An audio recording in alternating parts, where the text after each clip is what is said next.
to the panic room. You're allowed to leave this room, apparently, to go for an exercise. Steve, how do you exercise?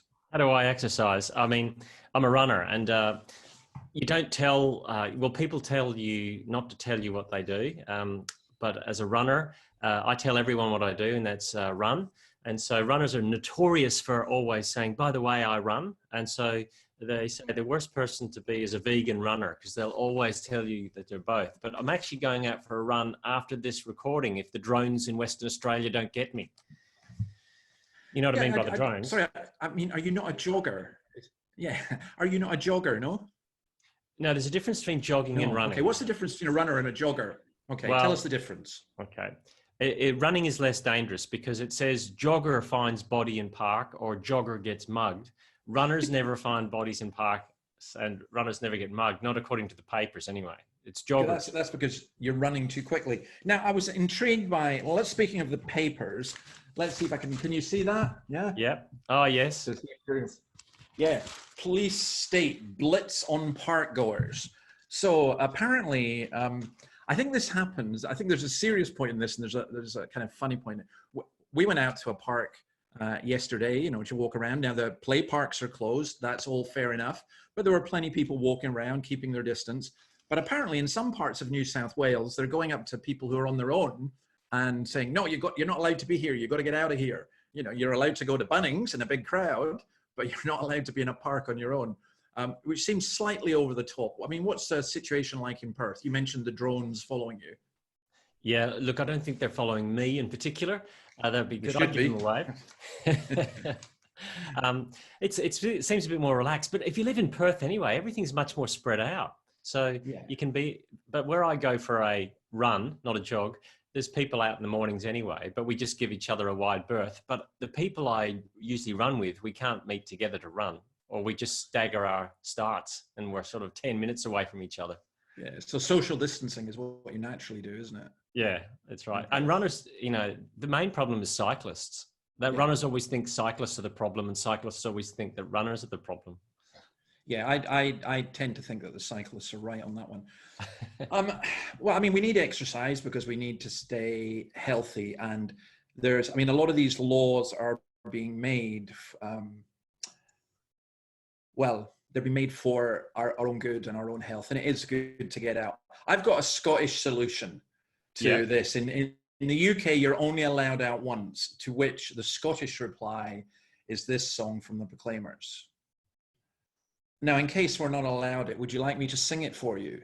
I would walk 500 miles and no, okay. Maybe I won't go there. Do you know what haver is, by the way? No. Do you know what the word haver means? It means doing what you and I very rarely do, just jabbering, talking nonsense. So, you know, like here, havering is, that's another Scottish. I think we should have a Scottish word of the moment to educate Australians. Every day we have a Scottish word every day. You could tell us how to pronounce it. You could give me an Aussie word, you know, no worries, mate. Listen, by the way, this no worries stuff, forget that. Since I've come to Australia, you've had nothing but worries. Speaking of worries, they are trying to curtail, you know, protect life. So have you heard about Queensland? Have you heard that I think it's 2 or 3 people have died in Queensland with COVID-19, but Queensland are just about to pass another euthanasia law. Anything strike you incongruous about that?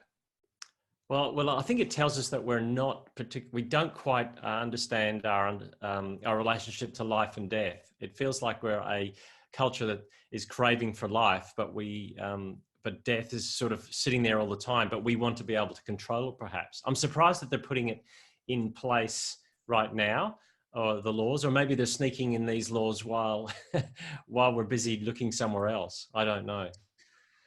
Yeah, I mean, it strikes me as fundamentally incongruous because on the one hand, you're saying we've got to preserve the life, and particularly we've got to preserve the life of the elderly who are most at risk from COVID-19. And by the way, let's have euthanasia, which mostly affects the elderly, you know. Canada's doing the same, by the way. New Zealand have just introduced the most liberal laws on abortion, I think, in the world, unless you count North Korea and China. What else? Oh, in the UK, This is extraordinary. This has gone back and forward, and it's now going to court. But the UK government, well, I'll tell you what, can you tell me what some of the arguments were for legalizing abortion? Let's see if you get the one that I'm going to go on. What the arguments for legalizing abortion? Currently, probably the right over your body. That would be the primary one in our culture.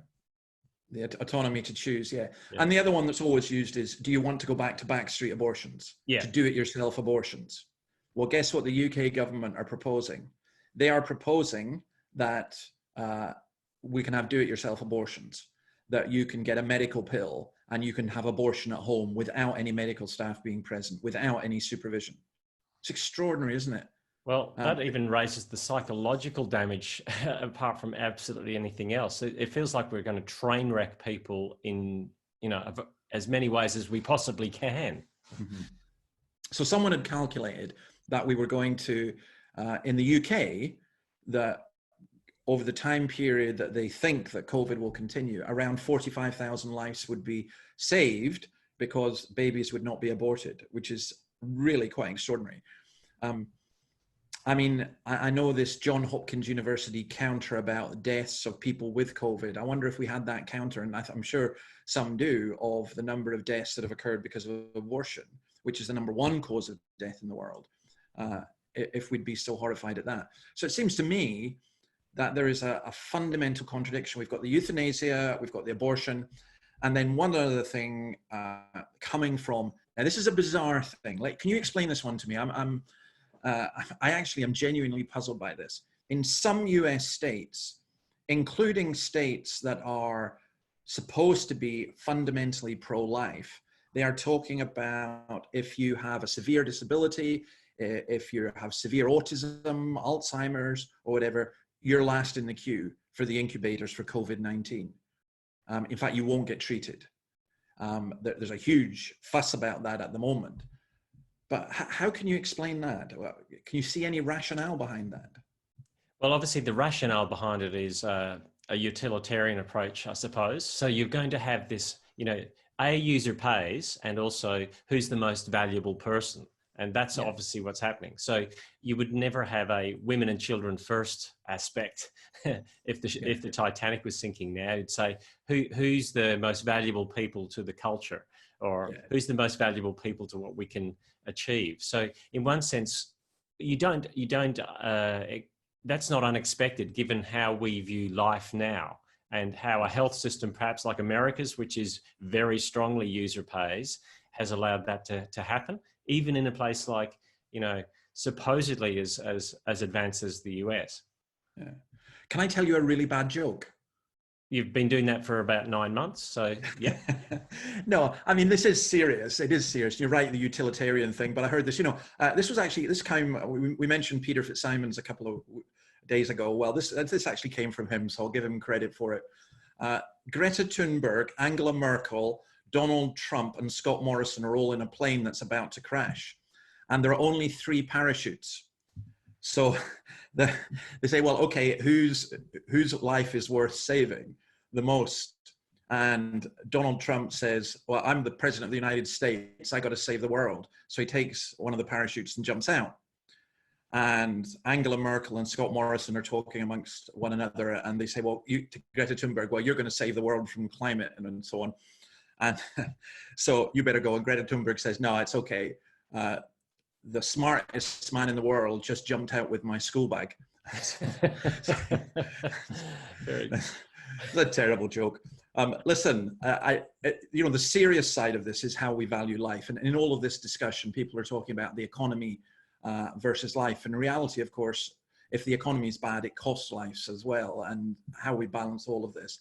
But I do think that what we've seen this morning is that there is our society is confused in its ethics, and it's confused about what life is. And I think it's only a holistic Christian worldview that actually makes sense.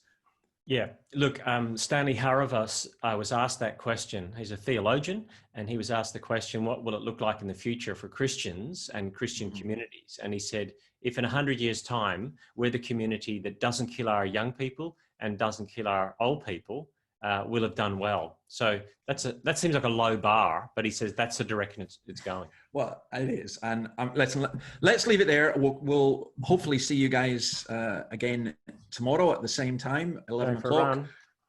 Steve's going for a run. He's taking his toilet roll with him as well. If you know anything about running, it's a good idea sometimes. Yeah. Oh, God, that's too much information. Listen, I'm going to leave you with 2 quotes, okay? One is from Hitler, believe it or not. Traldo Junge, his secretary, records that at the dining table, he said that of all the institutions in the world, it's only the church that has sought to keep alive the weak. And he meant it as an insult. I take it as a compliment. And let me leave you with the Bible verse for today. And it's from Genesis 9:6. God, in the Noahic covenant, speaking to Noah, saying, whoever sheds human blood, by human shall their blood be shed. For the image of God has God made mankind. And that, it seems a strange verse, but that is just simply saying that human life is so precious and so valuable. You're watching this, your life is precious and valuable. The people around you are precious and valuable. Every single human being is precious and valuable. And on that thought, we shall leave you until tomorrow. God bless. Goodbye. See you later.